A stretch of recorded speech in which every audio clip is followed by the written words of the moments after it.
Invisible illnesses. I'd argue to a degree, they all are. By alapincongreen.com, May 2025.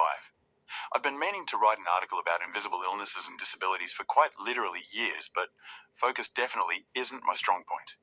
Still, we got there in the end. In truth, I'm glad it waited because a few more years of experience of being a disabled person and seeing how vastly differently, and often absurdly, people see you and imagine your challenges has actually made me view it through a very different lens.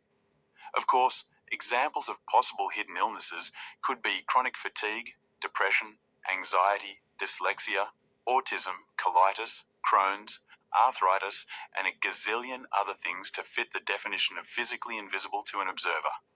As a wheelchair user with movement issues, on the other hand, it's fairly difficult to argue that I don't have some problems that can be very clearly seen, even if your eyesight is bad.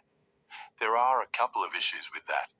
The first is that it's a fine example of the limitations of the binary thinking of humans. You are either team visible or team invisible. But I have both visible and invisible stuff going on. The chronic fatigue can't be seen, but I'd argue is at least as physically debilitating as the lack of interest, by many, thankfully not all, in improving access for wheelchair users in this crazy country. If there were numerous places to go, I wouldn't suddenly have boundless energy, more's the pity, even taking motivation into account. I would not have multiple sensory overloading either. I'd also argue that as someone who has struggled with depression for most of my life, at its peak or trough, depending on how you want to look at it, it's been more life-threatening than anything else I've had, including cancer. That said, what I'm not trying to do is play top trumps with the community who have exclusively invisible issues, because I think they're experiencing discrimination of an entirely different and certainly no less valid nature. They are likely to fall foul of the regular assumption that they look fine, so there's nothing wrong with them. Or perhaps that they're pretending for attention or free money, but they still must be fine because they look fine by that person's definition. Either way, intentional or not, this leaves swathes of people disbelieved and unsupported and voiceless. When put bluntly, they've likely got issues they could use help with. This really matters because often those invisible issues need treating with urgency, and there really isn't time to debate the legitimacy of that person's presentation. Someone with social anxiety surely deserves the peace of mind that they can use their prescribed cannabis without having to educate venue holders, just as someone with Crohn's or urinary incontinence deserves to be able to use a disabled loo without some dickhead informing them they can still walk, so they're not disabled enough. People with dyslexia are not stupid compared to anyone else, but I get the sense from many people I've encountered who are diagnosed with it that they've been consistently made to feel it, possibly to the point where they came to believe it themselves. I've always been blessed with good grammar and spelling, but if you're rubbish at communicating, they're of limited use. Intelligence is not actually measured or measurable, in many regards anyway, but a tendency to value academic ability over common sense likely dooms this demographic to the snobbery they may have to endure. We're told ignorance is no defense in the eyes of the law, but that's a tricky one, because it feels like it's all some people are likely to have to work with. The reason I titled the article as I did is that change in lens I mentioned earlier. I'm continually amazed by people's misconceptions about physical disabilities. That we can't talk, that we can't think, that we're all incontinent, that we've always been disabled. My personal favourite is still the taxi driver who told me that me and hospital services have gotten me the wrong type of wheelchair because his lack of experience apparently didn't preclude him from being the more intelligent or knowledgeable on the subject. It's actually this particular one that led me to pondering whether there is more crossover in the visible-invisible arena than I previously realised. After all, in any exchange of interpersonal communication, we can rarely, if ever, receive information entirely as it is intended. Our brain, experience, ways of communicating and other factors are also very different. So what we think we've communicated demonstratively, verbally, written, etc., and what was received and vice versa are inevitably different. We think we've communicated our needs or issues clearly, but there will always be cases where we've not been even slightly successful. So what does communication barriers have to do with anything?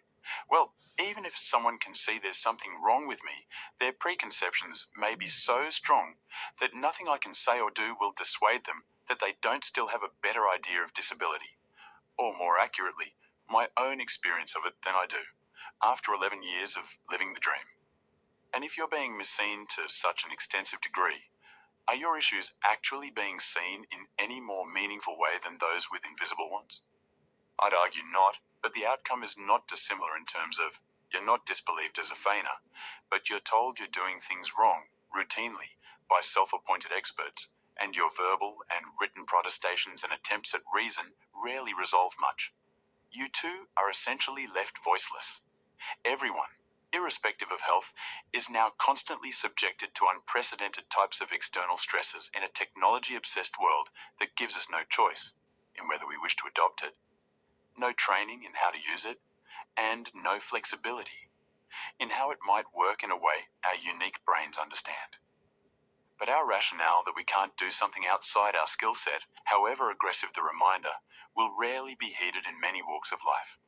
So the emails keep coming, along with the information you apparently need to know but can't understand.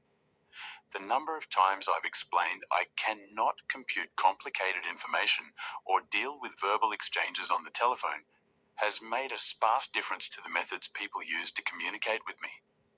Their previous assessments rarely stop them expecting me to go through it all again each time. In the world of capitalism, absolutely everything requires a password which we're told should be different each time.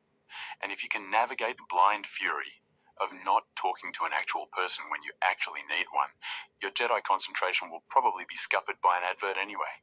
Or it crashes. I couldn't have dealt with that before a neuro disorder, and I definitely can't now. Not many other people can, but there's still the assumption that they can. Or perhaps just that they're going to have to. So, in conclusion, I suppose the takeouts from this are that it's not just what the eyes are seeing and how they're seeing it, but what the mind's seeing and how it's interpreting it. But visible or invisible, it's clear that anyone suffering from any type of chronic ailment is likely to be dealing with some level of discrimination to some degree that they could likely do without. I tend to view any "how are we doing" surveys as a cynical waste of my time and indicative of a knee-jerk reaction to knowing that their service is in fact fairly rubbish rather than a will to improve it.